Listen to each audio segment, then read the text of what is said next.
Le problème avec Aaron, c'est la capacité justement de faire comprendre aux enfants d'Israël qu'ils peuvent faire tout ce qu'ils veulent, mais en réalité, le besoin de Dieu n'est pas cela, mais le besoin de Dieu est que les enfants d'Israël abandonnent le zèvre de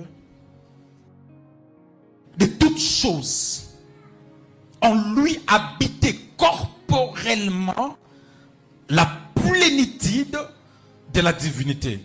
Maintenant, lorsque l'homme est chassé du jardin d'Éden, l'homme avait perdu sa fonction, sa mission et toutes choses. Genèse chapitre 3, le verset 24, Dieu chassa l'homme du jardin et il a mis un ange pour garder le chemin de l'arbre de vie. L'homme ne pouvait pas accéder, mais la Bible déclare Jésus-Christ est le chemin, la vérité et la vie.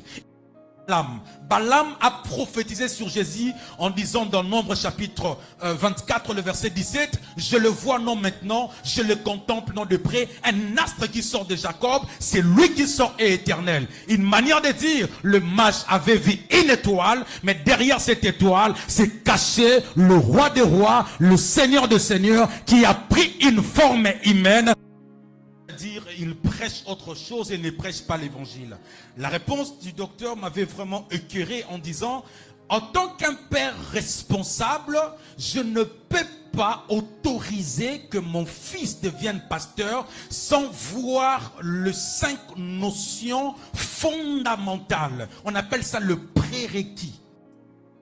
Parce que Christ se cache dans la Bible, il faut avoir une certaine lucidité pour les comprendre. C'est la question magistrale qu'il pose toujours à ses serviteurs en disant, de qui pensez-vous que je suis?